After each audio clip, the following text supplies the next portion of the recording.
ನಮಸ್ಕಾರ, ಆದಾಬ್, ಜೈ ಭೀಮ್. ನಾನು ನಿಮ್ಮ ಭಾಗ್ಯನಾರಾಯಣ ಬೊಗವರಪು. ನೀವು ನೋಡ್ತಾ ಇದ್ದೀರಿ ಸುದ್ದಿ ಸರ್ಕಲ್. ಕಾಂಗ್ರೆಸ್ ಪಕ್ಷ ತನ್ನ ಪ್ರಣಾಳಿಕೆಯಲ್ಲಿ ಕೊಟ್ಟಂತಹ ಬಹಳ ಮುಖ್ಯವಾದ ಆಶ್ವಾಸನೆಗಳಲ್ಲಿ ಒಂದು ಆಶ್ವಾಸನೆ ಅಂದರೆ ಕೋಮುವಾದಿ ಬಿಜೆಪಿ ಸರ್ಕಾರ ಹಿಜಾಬ್ ನಿಷೇಧ ಮಾಡಿತಲ್ಲ, ಅದನ್ನು ಹಿಂದಕ್ಕೆ ಪಡಿತೀವಿ. ಆದರೆ ಅದಕ್ಕೆ 3 ವರ್ಷ ಆದರೂ ಸಹ ಯಾವುದೇ ಕ್ರಮ ಕೈಗೊಂಡಿರಲಿಲ್ಲ. ಈಗ ನಿನ್ನೆ ಘೋಷಣೆ ಮಾಡಿದೆ, ಎಸ್, ಹಿಜಾಬ್ ಹಾಕ್ಕೊಂಡು ಕ್ಲಾಸ್ ರೂಮಲ್ಲಿ ಕೂತ್ಕೋಬೋದು. ಬ್ಯಾಲೆನ್ಸ್ ಮಾಡೋದಕ್ಕೆ ಜನಿವಾರ, ಶಿವದಾರ ಏನಾದ್ರು ಸೇರಿಸ್ಕೊಂಡಿದೆ. ಇದನ್ನು ಯಾವತ್ತೂ ಬ್ಯಾನ್ ಮಾಡಿರಲಿಲ್ಲ, ಆದರೂ ಅದರ ಜೊತೆಗೆ ಇದನ್ನು ಸೇರಿಸ್ಕೊಂಡಿದೆ ಬ್ಯಾಲೆನ್ಸ್ ಮಾಡೋದಕ್ಕೆ. ಹಾಗಾದರೆ ಇದ್ದಕ್ಕಿದ್ದ ಹಾಗೆ ಈ ನಿರ್ಧಾರ ಈಗ ಯಾಕೆ ಬಂತು? 3 ವರ್ಷಗಳಿಂದ ಸುಮ್ಮನಿದ್ದಂತಹ ಸರ್ಕಾರ, ಸಿದ್ದರಾಮಯ್ಯನವರ ಸರ್ಕಾರ, ಈಗ ದಿಢೀರಂತ ಈ ನಿರ್ಧಾರಕ್ಕೆ ಯಾಕೆ ಬಂತು ಅಂತ ಒಂದ್ಸಲ ತಿರುಗಿ ನೋಡಿದಾಗ ಮೇ ಬಿ ದಾವಣಗೆರೆಯ ರಿಸಲ್ಟ್ಸ್ ಇದೆಯಲ್ಲ, ದಾವಣಗೆರೆ ಉಪಚುನಾವಣೆ, ದಾವಣಗೆರೆ ದಕ್ಷಿಣ ಕ್ಷೇತ್ರದ ಉಪಚುನಾವಣೆಯಲ್ಲಿ ಮುಸ್ಲಿಂ ಸಮುದಾಯದಿಂದ ಬಿದ್ದಂತಹ ಪೆಟ್ಟಿದೆಯಲ್ಲ ಕಾಂಗ್ರೆಸ್ಗೆ, ಅದು ಇಲ್ಲಿ ಕೆಲಸ ಮಾಡಿರುವಂತಹ ಎಲ್ಲ ಸಾಧ್ಯತೆ ಇದೆ. ಸೊ ಏನಿದು ಹಿಜಾಬ್ ಬ್ಯಾನ್? ಕೋಮುವಾದಿ ಬಿಜೆಪಿ ಸರ್ಕಾರ ಬೊಮ್ಮಾಯಿಯವರು ಮುಖ್ಯಮಂತ್ರಿಯಾಗಿದ್ದಾಗ ಯಾವೆಲ್ಲ ರೀತಿಯಲ್ಲಿ ಮುಸ್ಲಿಂ ಹೆಣ್ಣು ಮಕ್ಕಳನ್ನು ಕಾಡಿತ್ತು, ಈ ಹಿಂದುತ್ವದ ಹೆಸರಿನಲ್ಲಿ ಓಡಾಡುವಂತಹ ಪುಡಿ ರೌಡಿಗಳು ಆ ಸಂದರ್ಭನ ಹೇಗೆ ಬಳಸ್ಕೊಂಡಿದ್ರು, ಅದರ ಜೊತೆಗೆ ಎತ್ತಿದ್ದಂತಹ ಸಾಕಷ್ಟು ಪ್ರಶ್ನೆಗಳೇನು, ಏನಾಗಿತ್ತು, ಮತ್ತು ಈಗ ಕಾಂಗ್ರೆಸ್ ಸರ್ಕಾರ ಅದನ್ನು ವಾಪಸ್ ತಂದಿದೆಯಲ್ಲ, ಧರಿಸಬಹುದು ನೀವು ಕ್ಲಾಸ್ ರೂಮಲ್ಲಿ ಅಂತ, ಅದರ ಹಿಂದಿನ ಕಾಂಗ್ರೆಸ್ ಲೆಕ್ಕಾಚಾರದ ಬಗ್ಗೆಯೂ ಸಹ ಒಂದಷ್ಟು ನಾನು ವಿಮರ್ಶೆಯನ್ನು ಮಾಡುವಂತಹ ಪ್ರಯತ್ನವನ್ನು ಮಾಡ್ತೀನಿ. 2021 ದಿಢೀರಂತ ಒಂದು college, Udupi government PU college, ಸರ್ಕಾರಿ PU ಕಾಲೇಜಲ್ಲಿ ಒಂದು 6 ಜನ ಹೆಣ್ಮಕ್ಳು, ಮುಸ್ಲಿಂ ಹೆಣ್ಮಕ್ಳು ಯಥಾ ಪ್ರಕಾರ ಪ್ರತಿದಿನ ಬಂದ ಹಾಗೆ ಬಂದರು ಕ್ಲಾಸ್ ರೂಮ್ಗೆ, ಹಿಜಾಬ್ ಹಾಕ್ಕೊಂಡು ನೀವು ಬರಂಗಿಲ್ಲ. ದಿಢೀರಂತ ಆ ಪ್ರಿನ್ಸಿಪಾಲ್ಗೆ ಏನು ದೊಡ್ಡ ರೋಗ ಬಂದಿದ್ದಕ್ಕಿದ್ದ ಹಾಗೆ ಏನಾಯಿತು ಗೊತ್ತಿಲ್ಲ, ಒಟ್ಟಿನಲ್ಲಿ ಆತ ಶುರು ಹಚ್ಕೊಂಡ ಹಿಜಾಬ್ ತೆಗೆದೇ ಬರಬೇಕು ಅಂತ. ಇಲ್ಲಿ ಒಂದು ಸ್ಪಷ್ಟತೆ ಕೊಟ್ಬಿಡ್ತೀನಿ ಆರಂಭದಲ್ಲೇ ನಿಮಗೆ, ಬುರ್ಖಾ ಅಲ್ಲ, ಹಿಜಾಬ್ ತಲೆಗೆ ಧರಿಸುವ ವಸ್ತ್ರ ಮಾತ್ರ, ತಲೆ ವಸ್ತ್ರ ಮಾತ್ರ ಹಿಜಾಬ್ ಅಂದರೆ. ಬುರ್ಖಾವನ್ನು ಹಾಕೊಂಡು ಕ್ಲಾಸ್ ರೂಮ್ಗೆ ಅವರು ಬರ್ತಿರ್ಲಿಲ್ಲ. ಬುರ್ಖಾವನ್ನು ಸ್ಕೂಲ್ ಪ್ರಿಮೈಸಸ್ಗೆ ಎಂಟರ್ ಆಗಿದ ತಕ್ಷಣನೇ ಮಡಿಚಿ ಬ್ಯಾಗಲ್ಲಿ ಇಟ್ಕೊಳ್ತಿದ್ರು. ಹೆಡ್ ಸ್ಕಾರ್ಫ್ ಮಾತ್ರ ಹಾಕೊಂಡು ಬರ್ತಿದ್ದು, ಹಿಜಾಬ್ ಮಾತ್ರ ಹಾಕೊಂಡು ಬರ್ತಿದ್ದಿದ್ದು. ಸುಮ್ಮನೆ ಹಿಂದುತ್ವದ ನಶೆಯಲ್ಲಿ ಬುರ್ಖಾ ಅಂತ ಹೇಳಬಾರ್ದು, ಸುಳ್ಳಾಗತ್ತದು. ಸೊ ಹಿಜಾಬ್ಗೆ ಅಲೌಡ್ ಇಲ್ಲ ಅಂದ್ಬಿಟ್ಟು ಕಾಲೇಜಿಂದನೇ ಹೊರಗೆ ನಿಲ್ಲಿಸ್ಬಿಟ್ರು, ಕಾಲೇಜ್ಗೆ ಎಂಟ್ರಿ ಮಾಡೋಕ್ಕೆ ಬಿಡಲಿಲ್ಲ. ಆಗಿದ್ದಿದ್ದು ಬಿಜೆಪಿ ಸರ್ಕಾರ. ಬಿಜೆಪಿ ಅಂದರೆ ಕೋಮುವಾದಿ ಸರ್ಕಾರ. ಮುಸ್ಲಿಮರಿಗೆ ಏನಾದರೂ ಒಂದು ಕಾಟ ಯಾರಾದರೂ ಕೊಡ್ತಿದ್ದಾರೆ ಅಂದರೆ ಅವರ ಬೆನ್ನಿಗೆ ಗಟ್ಟಿಯಾಗಿ ನಿಲ್ಲುವಂತಹ ಮನಸ್ಥಿತಿ ಇರುವಂತಹ ಒಂದು ಸರ್ಕಾರ. ಅದು ಅವರ ಸಿದ್ಧಾಂತವೇ ಅದು. ಬೊಮ್ಮಾಯಿ, ಬಸವರಾಜ ಬೊಮ್ಮಾಯಿ ಅವರು ಮುಖ್ಯಮಂತ್ರಿಯಾಗಿದ್ದರು, ಅವ್ರ ಸರ್ಕಾರ ಇತ್ತು. ಎಸ್, ನೀವು ಮಾಡ್ತಿರೋದು ಕರೆಕ್ಟು, ಹಿಜಾಬ್ಗೆ ಅವಕಾಶ ಇಲ್ಲ ಕ್ಲಾಸ್ ರೂಮ್ಗಳಲ್ಲಿ, ಹಿಜಾಬ್ ತೆಗೆದುಬಿಟ್ಟೇ ಬರಬೇಕು ಅಂತ. ಆ ಹೆಣ್ಣು ಮಕ್ಕಳು, ಇದು ನಮ್ಮ ಅಸ್ಮಿತೆ, ನಮ್ಮ ಹಕ್ಕು, ಮೂಲಭೂತ ಹಕ್ಕುಗಳಲ್ಲಿ ಬರುತ್ತೆ, ನಮ್ಮ ವಸ್ತ್ರ ಸಂಹಿತೆ. ನಾವೇನು ಯೂನಿಫಾರ್ಮ್ ಹಾಕಿದ್ರು ಸಹ ಯೂನಿಫಾರ್ಮ್ ಕಲರ್ದೇ ಸ್ಕಾರ್ಫ್ ಹಾಕಿರ್ತೀವಿ ತಲೆಗೆ, ನಾವೇನು ಹೆಚ್ಚುವರಿಯಾಗಿ ಏನು ಮಾಡ್ತಿಲ್ಲ, ತಲೆಗೆ ಮಾತ್ರ ಹಾಕ್ತಿರೋದು. ಬುರ್ಖಾ ಹಾಕ್ಕೊಂಡು ಬರ್ತೀವಿ ಅಂತ ನಾವೇನು ಹೇಳ್ತಿಲ್ಲ. ಏನು ಹೇಳಿ ನೋ, ಅಷ್ಟೊತ್ತಿಗೆ ಹಿಂದುತ್ವದ ಹೆಸರಿನಲ್ಲಿ ರೌಡಿಸಮ್ ಮಾಡ್ಕೊಂಡು ಓಡಾಡುವಂತಹ ಪುಡಿ ರೌಡಿಗಳೆಲ್ಲ ಫುಲ್ ಚಿಗುರ್ಕೊಂಬಿಟ್ರು. ಒಳ್ಳೆ ಅವಕಾಶ ಸಿಕ್ತು, ಅದು ಉಡುಪಿಯಲ್ಲಿ. ಬಿಡಲ್ಲ. ಅಲ್ಲಿನ ಸ್ಥಳೀಯ ಬಿಜೆಪಿ ನಾಯಕರಿಂದ ಹಿಡಿದು ಪುಡಿ ರೌಡಿಗಳವರೆಗೆ ಎಲ್ಲರೂ ಅಂತ ಶುರು ಹಚ್ಕೊಂಡ್ರು. ಹಿಜಾಬು ಅಲೋಡೇ ಮಾಡಬಾರ್ದು. ಹಿಜಾಬ್ ಅಲೋ ಮಾಡೋದಾದರೆ ನಮ್ಮ ಹುಡುಗರು ಕೇಸರಿ ಶಾಲೆಗಳನ್ನು ಹಾಕ್ಕೊಂಡು ಕ್ಲಾಸಿಗೆ ಬರ್ತಾರೆ ಅಂತ ಅದು ಒಂದು ಶುರು ಮಾಡಿದ್ರು. ಕೇಸರಿ ಶಾಲೆ ಹಾಕ್ಕೊಂಡು ಒಂದಷ್ಟು ಹುಡುಗರು ಬಟ್ಟು ನಾಮ ಗೀಮ ಹಾಕ್ಕೊಂಡು ಅವರು ಸಹ ಅವ್ರ ತಂದೆ ತಾಯಿ ಬ್ರೈನ್ ವಾಶ್ ಮಾಡಿದ್ರು. ಈ ಮಕ್ಕಳಿಗೆ ಅದೇನೋ ಹುಡುಗಾಟಿಕೆ ಥರ ಇತ್ತು, ಏನೋ ಅದನ್ನು 1 ವಾರ ಕಂಟಿನ್ಯೂಸ್ ಆಗಿ ಹಾಕ್ಕೊಳ್ಳಿ ಅಂತೇಳಿ ಹಾಕ್ಕೊಳ್ಳಲ್ಲ ಅವರು, ಆಗಲ್ಲ. ಅದು ಸುಮ್ಮನೆ ಮುಸ್ಲಿಮರ ಮೇಲೆ ದ್ವೇಷಕ್ಕೆ ಏನೋ ಒಂದು ಮಾಡಬೇಕು, ಮಾಡಿಸ್ತಾರೆ, ಮಾಡ್ತೀವಿ, ಈ ಮನಸ್ಥಿತಿ. ಅದಕ್ಕೆ ಪೂರಕವಾದಂಥ ಒಂದು ಪ್ರಿನ್ಸಿಪಾಲು. ಸೊ ಹಾಗಾಯ್ತು, ಹೀಗಾಯ್ತು, ಅದು ಕೋರ್ಟಿಗೆ ಹೋಯಿತು. ಒಟ್ಟಿನಲ್ಲಿ ಇವರು ಅಲೋ ಮಾಡಲಿಲ್ಲ ಬಸವರಾಜ ಬೊಮ್ಮಾಯಿ ಸರ್ಕಾರ. ಮುಸ್ಲಿಂ ವಿದ್ಯಾರ್ಥಿನಿಯರ ವಿದ್ಯಾಭ್ಯಾಸ ಹಾಳಾಗೋದ್ರ ಪರವಾಗಿಲ್ಲ, ನಮ್ಗೆ ಅದೇ ಬೇಕಾಗಿರೋದು ಅನ್ನೋ ರೀತಿಯಲ್ಲಿ ಅಂದಿನ ಸರ್ಕಾರ ವರ್ತನೆ ಮಾಡಿತ್ತು. ಕೋರ್ಟಿಗೆ ಹೋದ್ರು. ಆ ಮಕ್ಕಳು ಪರೀಕ್ಷೆನೂ ಬರೀಲಿಲ್ಲ ಸರಿಯಾಗಿ, ಪಾಪ 6 ಜನ ಮಕ್ಕಳು. ಅನಂತರ ಏನೇನೋ ಆಯ್ತದು, ಅವರು ವಿದ್ಯಾಭ್ಯಾಸ ಮುಂದುವರಿಸ್ತಿದ್ದಾರೆ, ಈಗಲೂ ಮುಂದುವರಿಸ್ತಿದ್ದಾರೆ, ತೊಂದರೆ ಇಲ್ಲ. ಆಲ್ಮೋಸ್ಟ್ ಎಲ್ಲರೂ ಡಿಗ್ರಿ ಮುಗಿಸ್ಕೊಂಡಿದ್ದಾರೆ. ಸೊ ಹೈಕೋರ್ಟ್ಗೆ ಹೋಯ್ತು, ಹೈಕೋರ್ಟಿಂದ ಸುಪ್ರೀಂ ಕೋರ್ಟ್, ಹೀಗೆ ಹೀಗೆ ಆಗ್ತಿರ್ಬೇಕಾದ್ರೆ ಚುನಾವಣೆಗಳು ಬಂತು 2023. 2023 ಚುನಾವಣೆಯಲ್ಲಿ ಕಾಂಗ್ರೆಸ್ ಪಕ್ಷ ಹೇಳ್ತು ಇದು ಅನ್ಯಾಯ, ಇದು ಮುಸ್ಲಿಮರ ಮೇಲೆ ಆಗಿರುವಂತಹ ದೌರ್ಜನ್ಯಗಳಲ್ಲಿ ಒಂದು ಇದು. ಹೇಗೆ ದೇವಸ್ಥಾನಗಳ ಬಳಿ ವ್ಯಾಪಾರ ನಿರ್ಬಂಧ ಹೇರಿದ್ರು ಮುಸ್ಲಿಮರಿಗೆ, ಏನೋ ಹಲಾಲು ಇದು ಜಟ್ಕಾ ಕಟ್ ಅಂತ ಏನೋ ಹೊಸದಾಗಿ ತಗೊಂಡು ಬಂದರು, ಈ ರೀತಿ ಒಂದೊಂದನ್ನೇ ತಗೊಂಡು ಬಂದರು. ಅಜಾನ್ ಶಬ್ದಗಳ ಬಗ್ಗೆ ತೆಗೆದ್ರು, ಸೌಂಡ್ ಜಾಸ್ತಿ, ಅಜಾನ್ ಇದರದ್ದು ಏನೇನೋ ತಂದ್ರಲ್ಲ ಅದರ ಭಾಗವಾಗಿ ಇದನ್ನು ತಂದಿದ್ದಾರೆ. ಇದೊಂದು ಅಜೆಂಡಾ, ನಾವು ಮುಸ್ಲಿಮರಿಗೆ ನ್ಯಾಯ ಕೊಡಿಸ್ತೀವಿ, ನಮ್ಮ ಪ್ರಣಾಳಿಕೆಯಲ್ಲೇ ಹಾಕ್ತಾ ಇದ್ದೀವಿ, ಹಿಜಾಬ್ ಬ್ಯಾನನ್ನು ವಾಪಸ್ ಪಡಿತಿದ್ದೀವಿ ಅಂತ ಕಾಂಗ್ರೆಸ್ ಹೇಳ್ತು. ಸೊ ಕಾಂಗ್ರೆಸ್ಸಿನ ಭಾಗ್ಯಗಳು ಒಂದು ಕಡೆ, ಈ ಒಂದು ಆಶ್ವಾಸನೆಗಳು ಒಂದು ಕಡೆ. ಮುಸ್ಲಿಂ ಸಮುದಾಯ ಸುಮಾರು 90+% ಮುಸ್ಲಿಂ ಸಮುದಾಯ ಕಾಂಗ್ರೆಸ್ಗೆ ವೋಟ್ ಹಾಕ್ತು, ಗೆದ್ದಿದ್ದು ಆಯಿತು, 3 ವರ್ಷ ಸರ್ಕಾರ ನಡೆಸಿದ್ದು ಆಯಿತು. ಅಲ್ಲಿಂದ ಇಲ್ಲಿಯವರೆಗೆ ಸಾಕಷ್ಟು ಬಾರಿ ಪ್ರಶ್ನೆಗಳನ್ನು ಕೇಳಿದ್ದಾರೆ ಮುಸ್ಲಿಂ ಸಮುದಾಯ, ಎಲ್ರಿ ಹಿಜಾಬ್ ಬ್ಯಾನ್ ಬಗ್ಗೆ ಏನು, ಕೋರ್ಟಲ್ಲಿದೆ, ಅಲ್ಲಿದೆ, ಹೀಗಿದೆ, ಮಾಡ್ತೀವಿ, ನೋಡ್ತೀವಿ, ಹೀಗೆ ಹೇಳ್ಕೊಂಡೇ ಬರ್ತಿದ್ರು. ಆದರೆ ನಿನ್ನೆ ಇದ್ದಕ್ಕಿದ್ದ ಹಾಗೆ ಯಾವುದೇ ಮುನ್ಸೂಚನೆ ಇಲ್ಲದೆ ಒಂದು ಆರ್ಡರ್, ಸರ್ಕಾರಿ ಆದೇಶ ಬರುತ್ತೆ, ಶಾಲೆಗಳಲ್ಲಿ ಹಿಜಾಬ್ ಅಲೋಡ್ ಇದೆ.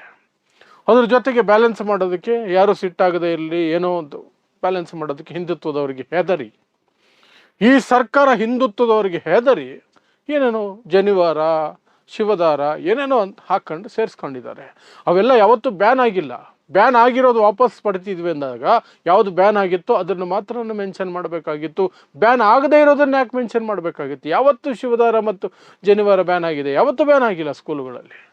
ಅದ್ರ ಬಗ್ಗೆ ಯಾರು ಏನು ತಕರಾರು ಎತ್ತೇ ಇಲ್ಲ, ಯಾವತ್ತು ಎತ್ತೋ ಅವಶ್ಯಕತೆಯೂ ಇಲ್ಲ. ಅದು ಅವರವರ ನಂಬಿಕೆ, ಅದು ಒಳಗಿರುತ್ತೆ, ಇದು ತಲೆ ಮೇಲಿರುತ್ತೆ, ಏನು ತೊಂದರೆ ಇಲ್ಲ. ಬಟ್ ಧರ್ಮದ್ವೇಷಿಗಳಿಗೆ, ಧರ್ಮಾಂಧರಿಗೆ, ಕೋಮುವಾದಿಗಳಿಗೆ, ಆ ಸಮುದಾಯವನ್ನು ಏನಾದರೂ ಟಾರ್ಗೆಟ್ ಮಾಡಬೇಕು ಅಂತ ಇರುವವರಿಗೆ ತಲೆ ಮೇಲಿದ್ದರೂ ಅಷ್ಟೇ, ಎಲ್ಲಿ ಇದ್ದರೂ ಸಹ ಅಷ್ಟೇ ಹುಡುಕಿ ಅದಕ್ಕೆ ಒಂದು ತಕರಾರನ್ನ ತೆಗಿತಾರೆ. ಸೊ 3 ವರ್ಷದವರೆಗೆ ಕಾಂಗ್ರೆಸ್ ಸರ್ಕಾರ ಮಾಡದಿರುವಂತಹ ಸರ್ಕಾರ ಈಗ ಇದ್ದಕ್ಕಿದ್ದ ಹಾಗೆ ಮಾಡಿದ ತಕ್ಷಣ ಪ್ರಶ್ನೆ ಬರುತ್ತೆ, ವೈ ನಾವು, ಯಾಕೆ ಇವಾಗ ಯಾಕೆ ಈ 3 ವರ್ಷದಿಂದ ಆಗದೇ ಇರುವಂಥದ್ದು? ಈಗೇನು ಕೋರ್ಟೇನು, ಸುಪ್ರೀಂ ಕೋರ್ಟೇನು ಆದೇಶ ಕೊಟ್ಬಿಡ್ತೇನೋ, ಅಥವಾ ಕೇಸ್ ಕ್ಲೋಸ್ ಆಯ್ತಾ, ಅಥವಾ ತೀರ್ಪು ಬಂದುಬಿಡ್ತಾ? ಏನಿಲ್ವಲ್ಲ. ಅವತ್ತು ಹೇಗಿತ್ತು, ಈ 3 ವರ್ಷಗಳಲ್ಲಿ ಏನಿತ್ತು ಸ್ಟೇಟಸ್ಸು, ಅದೇ ಸ್ಟೇಟಸ್ ಈಗಲೂ ಇದೆ, ಈಗಲೂ ವಿಚಾರಣೆ ನಡೀತಾನೆ ಇದೆ. ಆಗ ನಮಗೆ ಎದ್ದು ಕಾಣುವಂಥದ್ದು ಮೊನ್ನೆ ನಡೀತಲ್ಲ ಹೈ ವೋಲ್ಟೇಜ್ ಕಾಂಟೆಸ್ಟ್ ಒಂದು, ಏನು ದಾವಣಗೆರೆ ದಕ್ಷಿಣ ಉಪಚುನಾವಣೆ. ಮುಸ್ಲಿಂ ಸಮುದಾಯ ಹೆಚ್ಚಿರುವಂತಹ ಕ್ಷೇತ್ರದಲ್ಲಿ ಮುಸ್ಲಿಮರಿಗೆ ನಮಗೆ ಟಿಕೆಟ್ ಕೊಡಿ ಅಂತ ಮುಸ್ಲಿಂ ಸಮುದಾಯ ಕೇಳಿತ್ತು. ಹಂಗೆಲ್ಲ ಆಗೋದಿಲ್ಲ, ನಾವು ಒಂದೊಂದು ಜಿಲ್ಲೆನ ಒಂದೊಂದು ಫ್ಯಾಮಿಲಿಗೆ ಅಡ ಇಟ್ಬಿಟ್ಟಿದ್ದೀವಿ ಅನ್ನೋ ರೀತಿಯಲ್ಲಿ BJP ನಡ್ಕೊಳ್ಳೋ ರೀತಿಯಲ್ಲಿನೇ ಕೆಲವು ಜಿಲ್ಲೆಗಳಲ್ಲಿ, ಕಾಂಗ್ರೆಸ್ಸು ಸಹ ಕೆಲವು ಜಿಲ್ಲೆಗಳಲ್ಲಿ ಅದೇ ರೀತಿ ಮಾಡ್ಕೊಂಡಿದೆ. ಒಂದೊಂದು ಜಿಲ್ಲೆನ ಒಂದೊಂದು ಫ್ಯಾಮಿಲಿಗೆ. ಹಾಗೆ ದಾವಣಗೆರೆ ಬಂದು ಶಾಮನೂರು ಕುಟುಂಬಕ್ಕೆ ಆಲ್ರೆಡಿ SS ಮಲ್ಲಿಕಾರ್ಜುನ್ ಅಲ್ಲಿ MLA ಮಂತ್ರಿ, ಅವರ ಮಡದಿ ಪ್ರಭಾ ಮಲ್ಲಿಕಾರ್ಜುನ್ ಅವರು ಸಂಸದರು, ತೀರಿ ಹೋಗಿದ್ದು ಶಾಮನೂರು ಶಿವಶಂಕರಪ್ಪ. ಆ ಜಾಗಕ್ಕೆ ಇಬ್ಬರು ಆಲ್ರೆಡಿ ಆ ಮನೆಯಲ್ಲೇ ಇಬ್ಬರು ಇರಬೇಕಾದ್ರೆ, ಒಬ್ಬರು ಸಂಸದರು, ಒಬ್ಬರು MLA ಮಿನಿಸ್ಟರ್ ಇರಬೇಕಾದ್ರೂ ಸಹ ಇನ್ನೊಂದು ಟಿಕೆಟ್ ಅವ್ರಿಗೇನೆ. ಅದು ರಾಜಕೀಯದಲ್ಲಿ ಈಗ ಕಣ್ಣು ಬಿಡ್ತಾ ಇರುವಂತಹ ಕೂಸಿಗೆ, 27 ವರ್ಷದ ಸಮರ್ಥಗೆ ಅವ್ರಿಗೆ ಕೊಡೋದು ನಾವು ಅಂತ ಮುಸ್ಲಿಂ ಸಮುದಾಯ ಸಿಟ್ಟಾಯಿತು. ಬಂಡಾಯ ಅಭ್ಯರ್ಥಿಗಳು ಇದ್ದರು, ಬಂಡಾಯ ಅಪ್ಲಿಕೇಶನ್ಸ್ ಆಯಿತು, ನಾಮಿನೇಷನ್ಸ್ ಆಯಿತು, ಆಮೇಲೆ ಏನೇನೋ ಮಾಡಿದ್ರು ಒಟ್ಟಿನಲ್ಲಿ. ಬಟ್ ಅಲ್ಲಿ ಪರ್ಯಾಯ ಒಂದು ವ್ಯವಸ್ಥೆಗೆ ಒಂದು ಅವಕಾಶ ಸಿಕ್ತು. ಆ ಅವಕಾಶವನ್ನು SDPI ಬಳಸ್ಕೊಳ್ತು. SDPI ತನ್ನ ಅಭ್ಯರ್ಥಿಯನ್ನು ಹಾಕ್ತು. ಅಲ್ಲಿ ಅಫ್ಸರ್ ಕೊಡ್ಲಿಪೇಟೆ ಹೆಸರಲ್ಲಿ ಒಂದು ಅಭ್ಯರ್ಥಿಯನ್ನು ಹಾಕ್ತು. ಆ ಅಭ್ಯರ್ಥಿ ಸುಮಾರು 19,000 ಮತಗಳು, ಹತ್ತತ್ರ 19,000 ಮತಗಳನ್ನು ಪಡೆಯೋದರಲ್ಲಿ ಯಶಸ್ವಿ ಆದರು. ಈಗ 2028ಕ್ಕೆ ಆ ಕ್ಷೇತ್ರವನ್ನು SDPI ಟಾರ್ಗೆಟ್ ಮಾಡ್ಕೊಂಡಿದೆ. ನಮಗೆ ಹತ್ತಿರದಲ್ಲಿದ್ದೀವಿ ನಾವು ಅಂತ ಈಗ ಭಯ ಶುರುವಾಯಿತು. ಯಾಕೆ ಅಂದರೆ ಅದು ಆ ಕ್ಷೇತ್ರಕ್ಕೆ ಮಾತ್ರ ಸೀಮಿತ ಆಗಲಿಲ್ಲ, ಅಲ್ಲಿನ ಬೆಳವಣಿಗೆಗಳು ಇಡೀ ರಾಜ್ಯಕ್ಕೆ ಹರಡಿದ್ವು. ಮುಸ್ಲಿಮರಿಗೆ ಎಲ್ಲಿ ಪ್ರಾಬಲ್ಯ ಇದೆಯೋ ಅಲ್ಲೂ ಸಹ ಟಿಕೆಟ್ ಕೊಡಲಿಲ್ಲ ನೀವು ಅನ್ನೋದಾದರೆ ನೀವೆಂಥ ಜಾತ್ಯತೀತ ಪಕ್ಷ? ಮುಸ್ಲಿಮರ ಹೆಸರಲ್ಲಿ ಓಟ್ ಕೇಳ್ತೀರಿ, ಮುಸ್ಲಿಮರ ಹೆಸರಲ್ಲಿ ರಾಜಕಾರಣ ಮಾಡ್ತೀರಿ, ಆದರೆ ಮುಸ್ಲಿಮರಿಗೆ ದಕ್ಕಬೇಕಾದಂತಹ ಜಾಗಗಳಲ್ಲಿ ಅವ್ರಿಗೆ ಸ್ಥಾನ ಕೊಡೋದಿಲ್ಲ ಅಂದರೆ ಅದೆಂಥದ್ದು ಅನ್ನೋ ಚರ್ಚೆ ಇಡೀ ರಾಜ್ಯದಲ್ಲಿ ಎದ್ದೋಡ್ತು. ಅದನ್ನು ಒಂದು ರೀತಿ ಹೆದರಿಸಿ ಕಟ್ಟಿ ಹಾಕೋದಕ್ಕೆ ದಾವಣಗೆರೆಯ ಕೆಲವು ಕಾಂಗ್ರೆಸ್ ನಾಯಕರ ವಿರುದ್ಧ ಕ್ರಮಗಳಾದವು. MLC ಜಬ್ಬಾರ್ ಅವರನ್ನು ಪಕ್ಷದಿಂದನೇ ಉಚ್ಚಾಟನೆ ಮಾಡಿ ಇಟ್ಟಿದ್ದಾರೆ. ಜಮೀರ್ ಅಹಮದ್ ಖಾನ್ ಮಂತ್ರಿಗಿರಿ ಬಚಾವಾಗಿದೆ, ದೊಡ್ಡ ಪವಾಡ. ಅವ್ರನ್ನ ಮಂತ್ರಿಗಿರಿಯಿಂದ ತೆಗಿಬೇಕು ಅಂತ ಪ್ರಯತ್ನಗಳು ನಡೀತು. ಲೋಕಲ್ ಲೀಡರ್ಗಳು ಯಾರ್ಯಾರಿದ್ರು ಕಾಂಗ್ರೆಸ್ಸಿನಲ್ಲಿ ಮುಸ್ಲಿಮರು, ಯಾರು ಕಾಂಗ್ರೆಸ್ಸಿಗೆ ವಿರುದ್ಧವಾಗಿ ಅಂದರೆ ಮುಸ್ಲಿಮರಿಗೆ ಟಿಕೆಟ್ ಕೊಡಿ ಅಂತ ಧ್ವನಿ ಎತ್ತಿದ್ರು, ಅವ್ರನ್ನೆಲ್ಲ ಹುಡುಕಿ ಅವ್ರಿಗೇನೇನೋ ಯಾವುದೋ ಒಂದು ರೀತಿಯಲ್ಲಿ ಸಮಸ್ಯೆ ಮಾಡೋದು, ಅವರನ್ನು ಪಕ್ಷಕ್ಕೆ ಶಿಸ್ತು ಕ್ರಮದ ಹೆಸರಿನಲ್ಲಿ ಅವ್ರಿಗೆ ಶಿಕ್ಷೆ ಕೊಡೋದು, ಇದೆಲ್ಲ ಆಯಿತು. ಅದು ಸಹ ಇಡೀ ರಾಜ್ಯದಲ್ಲಿ ಒಂದಷ್ಟು ಕೆರಳಿಸ್ಬಿಡ್ತು ಮುಸ್ಲಿಂ ಸಮುದಾಯವನ್ನು. ಅಂದರೆ ನಿಮ್ಮನ್ನು ಪ್ರಶ್ನೆನೇ ಮಾಡಬಾರ್ದಾ, ನಾವು ಟಿಕೆಟೇ ಕೇಳಬಾರ್ದಾ, ನಮ್ಮ ಪ್ರಾಬಲ್ಯ ಹೆಚ್ಚಿರುವಂತಹ ಜಾಗಗಳಲ್ಲೂ ಸಹ ನಮ್ಮ ಸಮುದಾಯಕ್ಕೆ ಟಿಕೆಟ್ ಕೊಡಲ್ವಾ, ನಮ್ಮ ಜನಸಂಖ್ಯೆಗೆ ಅನುಗುಣವಾಗಿ ಟಿಕೆಟ್ ಕೊಡಬೇಕಲ್ವ ನೀವು ಅಂತೆಲ್ಲ ಕೇಳಿ ಏನನ್ನ ಆ ಚರ್ಚೆಗಳು ಬಿಸಿಯಾಗಿರ್ತಿರ್ಬೇಕಾದ್ರೆ ಕಾಂಗ್ರೆಸ್ಗೆ ಅನಿಸಿರಬೇಕು, ಈಗ ನಾವೇನಾದರೂ ಒಂದು ಸ್ಪೆಷಲ್ ಆಗಿ ಮಾಡಬೇಕು, ಇಲ್ಲದೆ ಹೋದರೆ ಇಡೀ ರಾಜ್ಯದಲ್ಲಿ ಮುಸ್ಲಿಂ ಸಮುದಾಯ ಈ ರೀತಿಯಾದಂಥ ಯೋಚನೆಗಳಿಗೆ ಬಂದು ಎಲ್ಲೆಲ್ಲ ಮುಸ್ಲಿಂ ಸಮುದಾಯ ಹೆಚ್ಚಿದೆಯೋ ಪಾಪ್ಯುಲೇಷನ್ನು ಅಥವಾ ವೋಟರ್ಸು ಅಲ್ಲೆಲ್ಲ ಟಿಕೆಟ್ ಕೇಳಿಬಿಟ್ರೆ ಕಷ್ಟ. ಈಗಲೇ ಅವ್ರಿಗೇನಾದರೂ ಸಣ್ಣದಾಗಿ ಒಂದು ಹಾಕ್ಬಿಟ್ಟು ಅವ್ರು ಬಾಯಿ ಮುಚ್ಚಿಸ್ಬಿಡೋಣ ಅಂತ ಲೆಕ್ಕಾಚಾರದಲ್ಲಿ ಇದ್ದಕ್ಕಿದ್ದ ಹಾಗೆ ಈ ಹಿಜಾಬನ್ನು ತಂದಿರುವಂತಹ ಸಾಧ್ಯತೆ ಇದೆ ಅನ್ನೋದು ನನ್ನ ಅನುಮಾನ.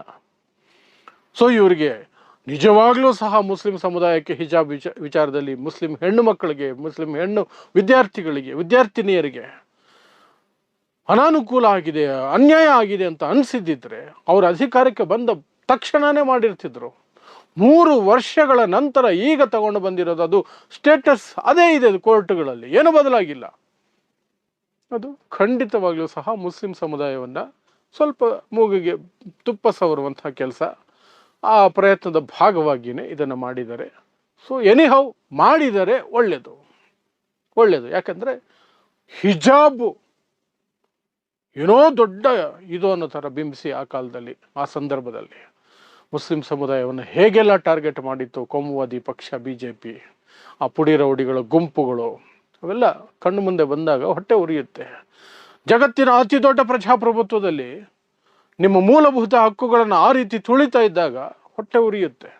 ಬಟ್ ಅದಕ್ಕೆ 3 ವರ್ಷಗಳವರೆಗೆ ಕಾಂಗ್ರೆಸ್ ಸುಮ್ಮನೆ ಕಾಲ ಕಳೀತಾ ಬಂದು ಈಗ ಮಾಡಿದೆಯಲ್ಲ, ಅದಕ್ಕೆ 3 ವರ್ಷ ತಗೊಂಡು ಸಮಾಧಾನವನ್ನು ವ್ಯಕ್ತಪಡಿಸ್ತಾನೆ. ಈಗ ಮಾಡಿರೋದಕ್ಕೆ ಓಕೆ ಗುಡ್ ಅಂತ ಹೇಳಬಹುದು. ಬಟ್ ಅದರ ಹಿಂದೆ ದಾವಣಗೆರೆಯ ರಿಸಲ್ಟ್ಗಳಿದ್ದಾವೆ ಅನ್ನೋದನ್ನು ಮಾತ್ರ ನಾವು ಮರಿಬಾರ್ದು.